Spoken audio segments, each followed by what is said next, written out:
And the pitch is hit in the air to left and deep. Hey, get up! Get out of here!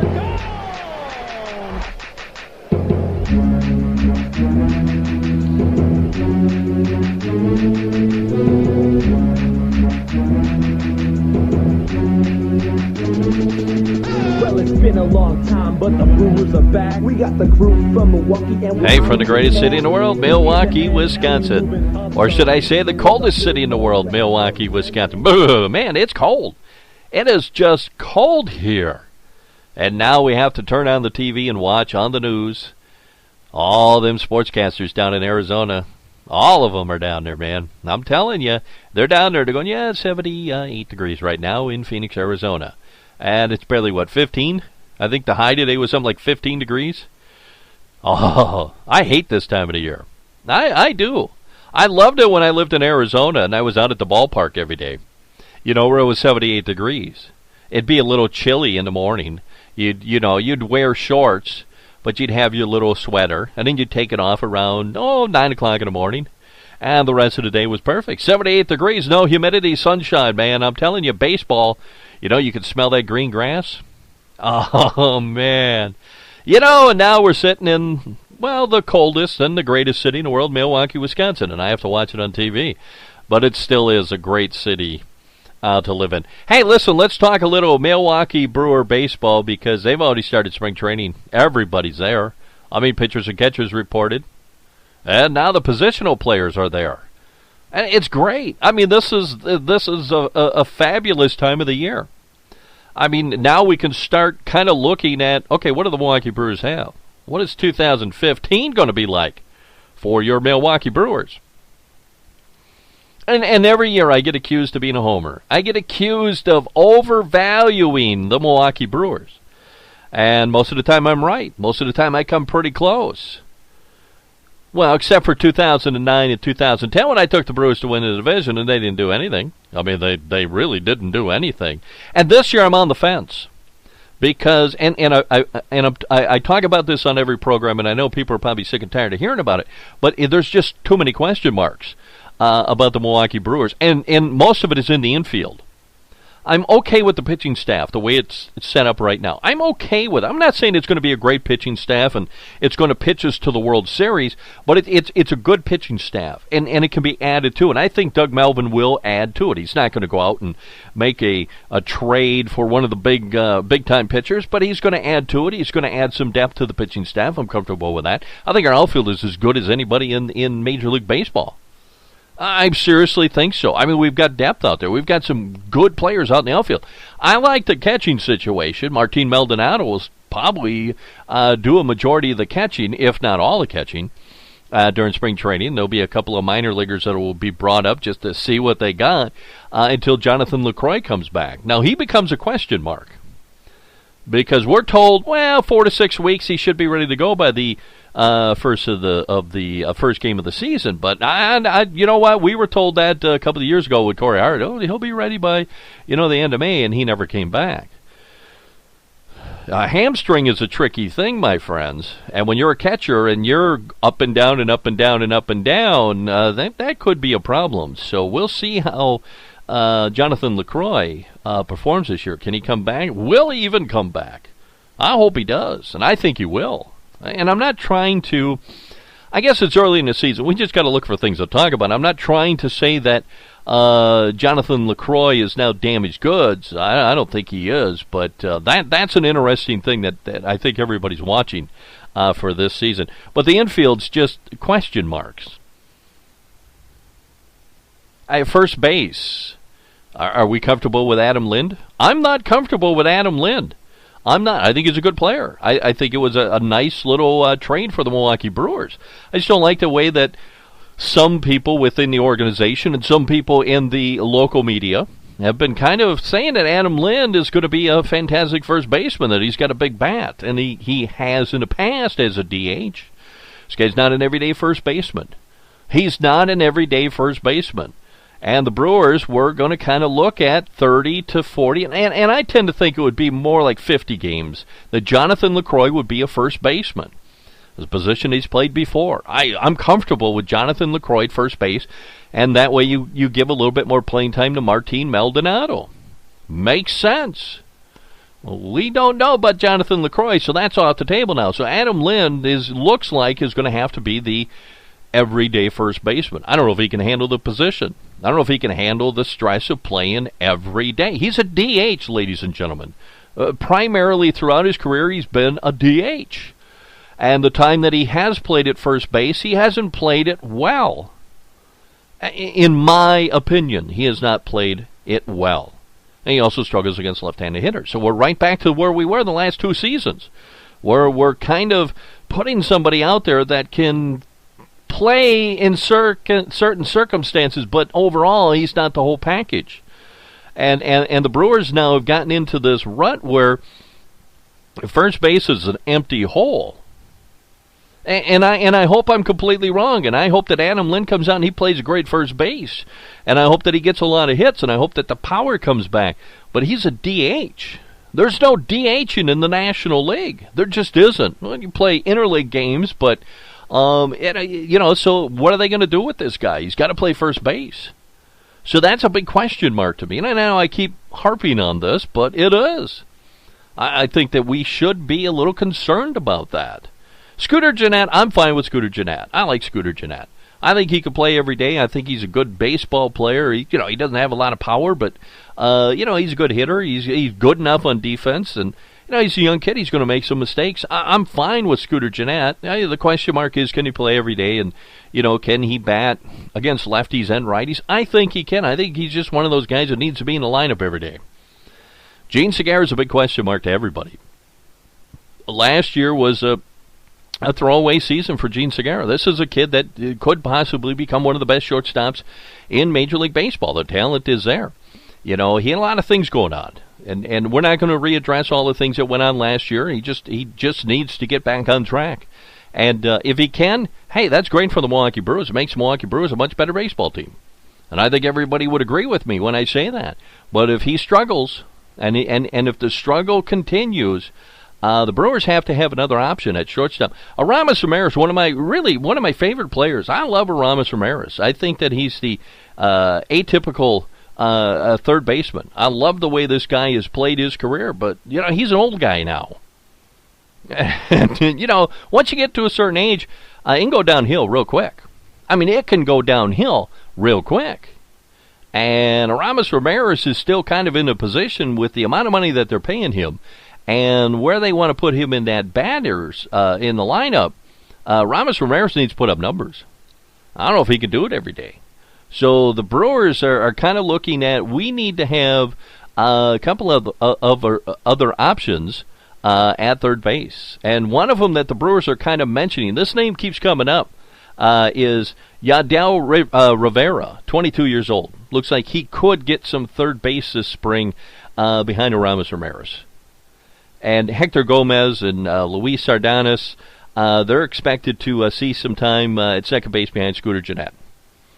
And I'm not comfortable with the infield for the Milwaukee Brewers, and I think a lot of people I would share that opinion with me. We're fine with the outfield. I mean, you got Ryan Braun. Question mark on Ryan Braun, but I think Ryan Braun, if healthy, is one of the best. Still can put up the numbers. Can still put up the numbers.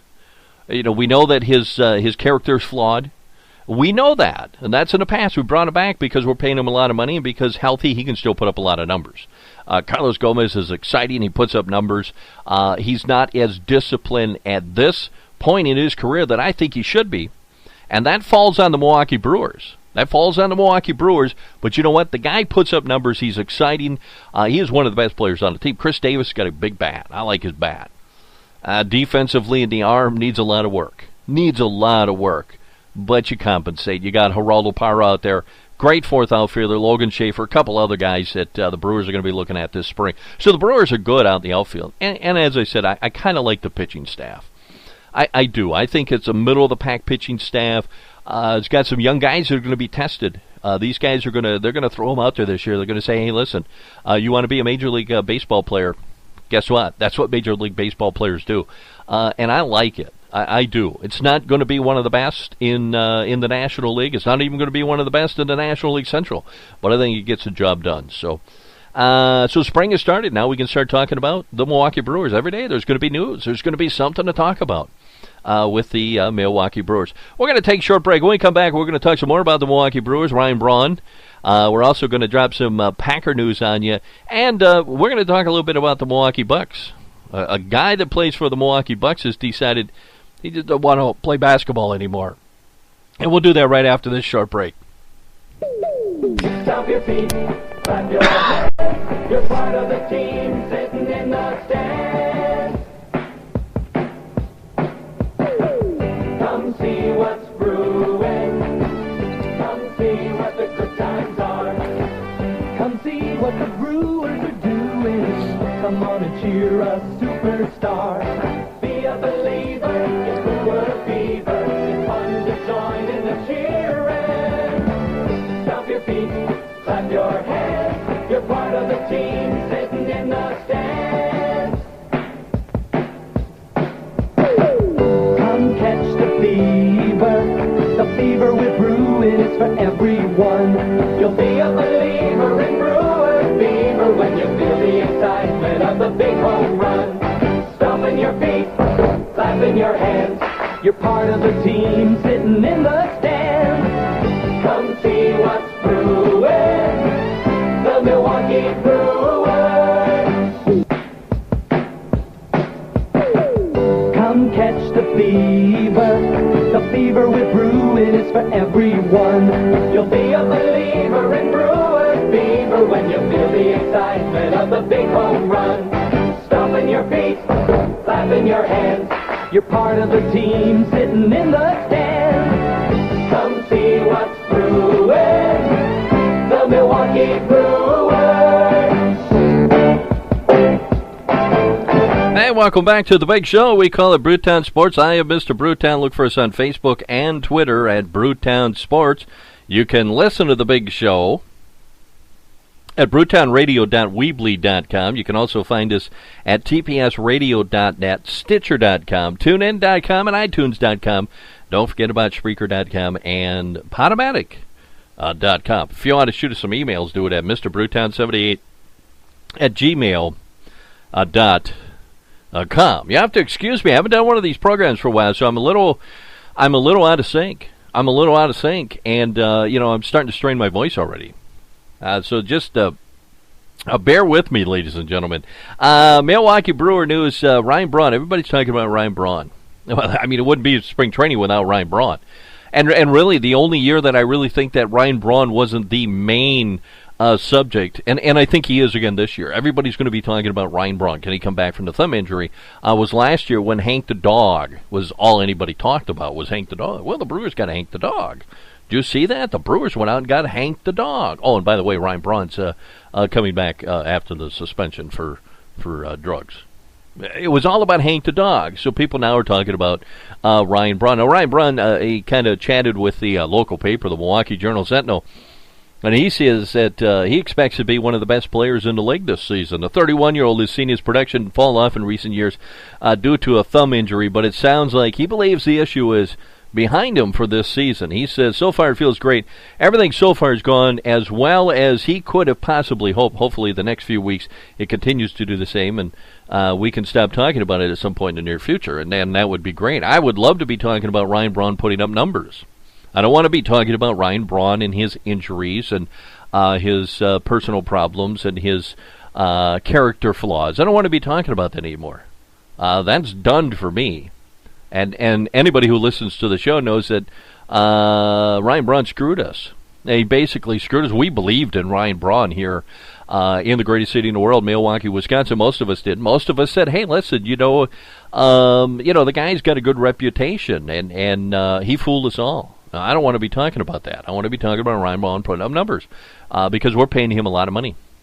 And if he doesn't, and let me tell you this, if he doesn't start putting up numbers, and, if this is a 20 home run guy and he's constantly got problems with a thumb, then Ryan Braun needs to be a man and say, I'm not going to continue to take all this money from the Milwaukee Brewers, which would keep them from bringing in other players that would make this team better.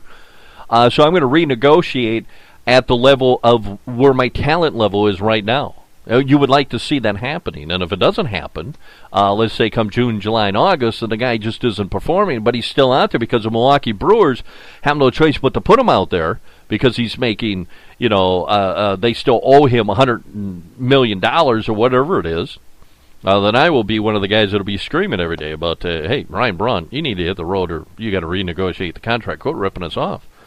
Health is the key for Ryan Braun. Braun expressed confidence in his ability to regain his status as the top player in the league. He said he's always felt that when he's healthy, success just comes along with it. He thinks most of us would feel the same way. As long as I'm healthy, he expects to go out there, be productive, and do the things that he's always done. Of course, he didn't do it last year. And I know a lot of people are talking about this. A lot of people are worried about it, and I'm one of them.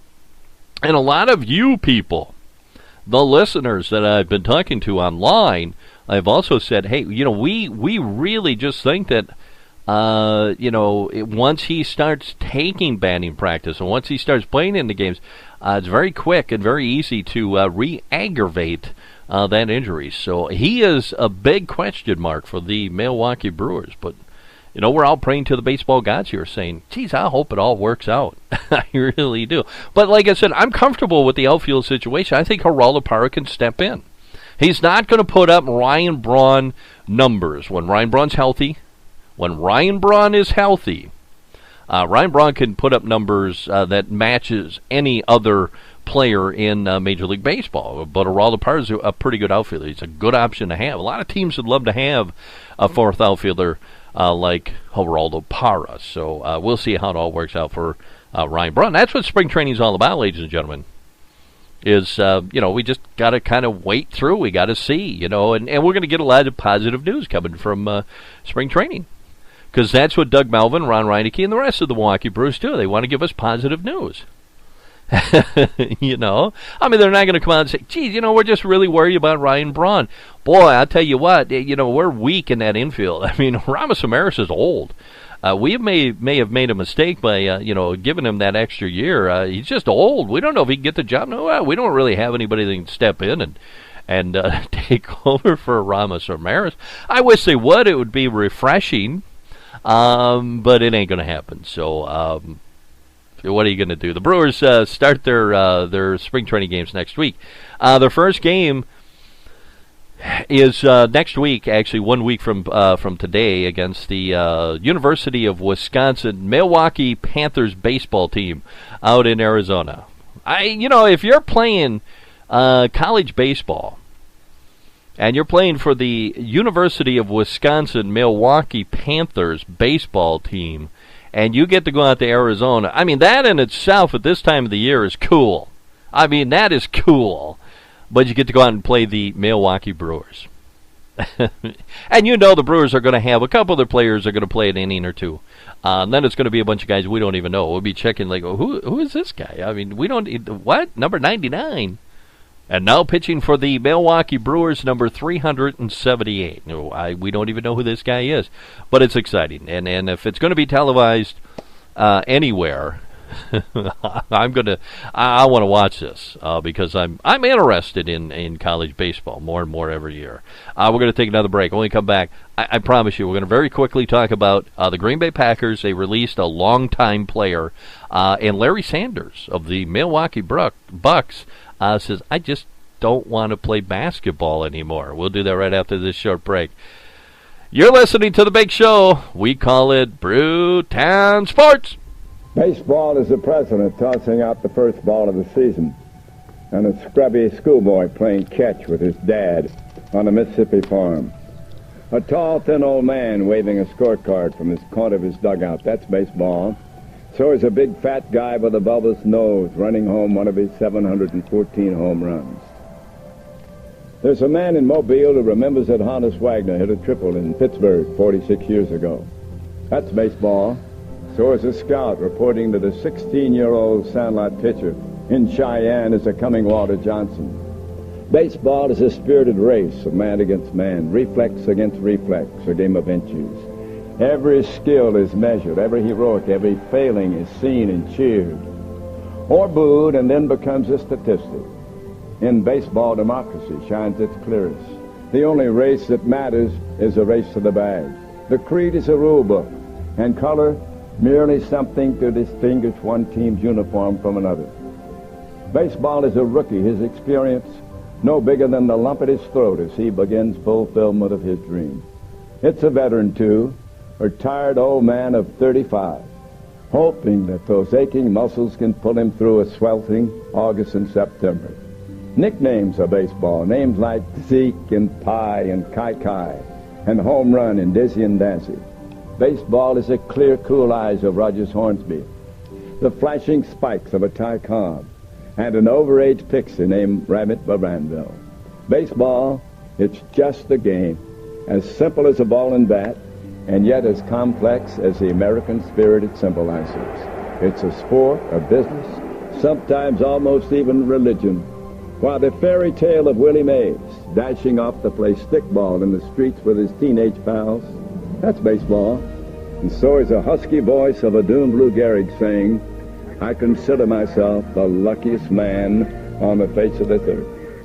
Baseball is cigar smoke, hot roasted peanuts, ladies' day, down in front. Take me out to the ball game and the Star-Spangled Banner.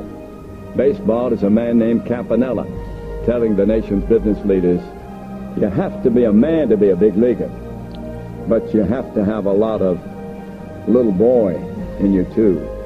This is a game for America, this baseball, a game for boys and for men. I absolutely love that. That is one of the best descriptions of baseball that I've ever heard. Ernie Harwell, ladies and gentlemen. Welcome back to the big show. We call it Brewtownsports. And as always, I'm your host, Mr. Brewtown. It's cold.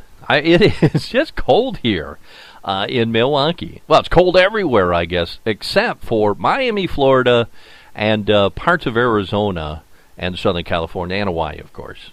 Otherwise, it's cold. But that's the best thing about spring training baseball is it's warm where the Brewers are and it's cold up here. And when the Brewers get ready to come back up, they're going to bring all that warmth with you. Green Bay Packer news. This one is this is big. The Packers announced that they've released veteran linebacker A.J. Hawk. Taken in the first round of the 2006 NFL Draft, Hawk has spent his entire career with the Green Bay Packers. He totaled 923 tackles, 3 forced fumbles, and 9 interceptions in 9 seasons. He was released with a failed physical designation. The move saves the Packers $3.5 million in cap space for the 2015 season. Hawk said in a statement that he spent 9 great years in Green Bay. He had some awesome teammates and coaches and a great medical staff and equipment staff. Many of them have become my closest friends. They won a ton of games as well as the Super Bowl. He loved everything about playing for one of the greatest franchises in all of sports. The fans in Green Bay are incredible between playing at Lambeau Field as well as seeing them on the road. They're always supportive of us. He's looking forward to his next opportunity in the NFL. He'll always cherish his years as a Green Bay Packers. You know, in a couple of days, the Minnesota Vikings are going to... You just know, the Minnesota Vikings, ladies and gentlemen, if you're not aware of this, basically their plan is, let's wait and see who the Green Bay Packers release, and then we'll take them. A.J. Hawk is pretty much done as a Green Bay Packer. A great tackler. Couldn't cover. Just couldn't, in my opinion. And I think a lot of you would agree with that. So, no A.J. Hawk next year. And A.J., if you're listening, that would be cool. Or if somebody who knows A.J. Hawk, tell him, hey, listen, go into broadcasting. You're going to have a great career in there. He does some local stuff here with one of the TV stations, and he does well. He does very well. So A.J. Hawk, look into broadcasting, become an analyst, an NFL analyst. I think you'd be pretty good. You'd be better than Joe Buck. Some news coming out of the Milwaukee Bucks camp. Hey, first of all, how about the Milwaukee Bucks, man? We're having a good season. We're excited again about the Milwaukee Bucks. They could make the playoffs. That would be great. Larry Sanders. Oh, man. He has 3 years remaining on his $44 million contract. He left around $21 million on the table in the buyout. Basically, the Bucks and Larry Sanders have come to an agreement just to leave. Please, Larry Sanders, leave. He's had some problems on and off the court. This year he decided he just had a lot of personal things going on. He just didn't want to play anymore.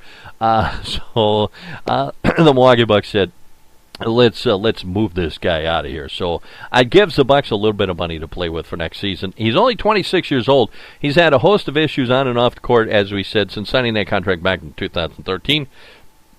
He explained that playing basketball just didn't make him happy, despite the money that goes along with it. Now, he started playing basketball later in life.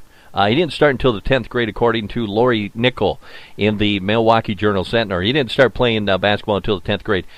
He was more into skateboarding when he was growing up. He told the paper that he wanted to study art in college, but he couldn't because of basketball. He also alluded to the problems sudden fortune have made for him. So it's basically, he was a tall guy. Growing up, and people said, you're a tall guy, you should play basketball, and if you can, if you're any good because you're tall, you're going to get a scholarship to college, and then you might be able to make the NBA, and the Milwaukee Bucks and Herb Kohler are going to come along and give you a whole bunch of money, and then life is going to be great. And he found out that, hey, just because you're playing professional sports and you're making a lot of money doesn't mean that you're going to be happy, and evidently he was not happy. I wish this guy all the luck in the world. I hope he straightens everything out. I hope that he can figure out how to stay away from the bad stuff, and I wish him luck. Just don't come back and ask to replay for the Milwaukee Bucks, because we're pointed in the right direction, Mr. Sanders. So Larry Sanders gone from the Milwaukee Bucks. And I'm loving this new Milwaukee Bucks team. I really am. I mean, I'm not saying that they're ready to bring a championship to Milwaukee, but they're far better than they have been over the last couple of years, and I like some of the moves that they've made. I don't like, and I'm going to say this, I don't like Jason Kidd as a human being, but I think he's doing a good job as a coach. Does that make any sense to you people? Does it? Does it? That's just the way I feel. Very quickly here before we say goodbye, let's take a look at the projected over-unders in Major League Baseball. In the National League, the Nationals, who are going to have just an unbelievable pitching staff. Man, oh man, oh man. I'd love to be a Nationals fan. They got them at 93 over-under. The Dodgers at 91. Cardinals at 87.5. Pirates at 85.5. I think that one's a little bit high. The Giants at 85. The Padres at 84. Oh, man, the Padres have made some moves. The Marlins at 81.5. The Mets at 81. I like that. And I know Gary, Big Gary Mack of Mets Musings, he's got to love that one. They got the Brewers at 80.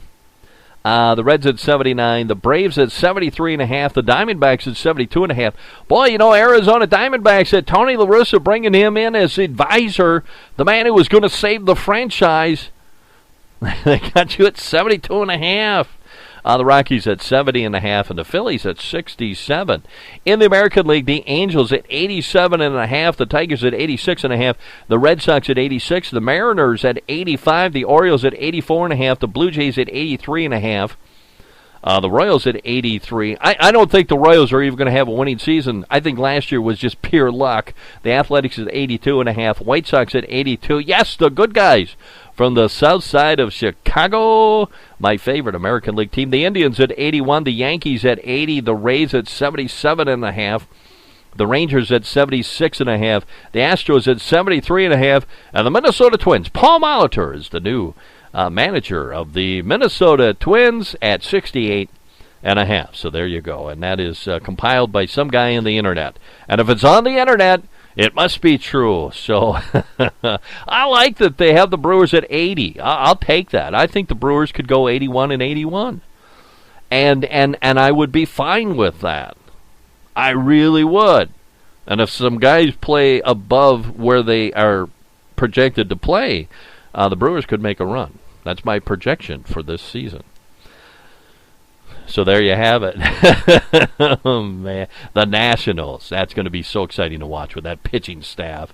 That's pretty much our show for today. Hope you enjoyed it because, hey, guess what? I sure enjoyed giving it to you. You are listening to the big show. We call it Brewtownsports from the greatest city in the world, Milwaukee, Wisconsin. Goodbye, everybody. We'll talk to you real soon. As always, go Brewers, go!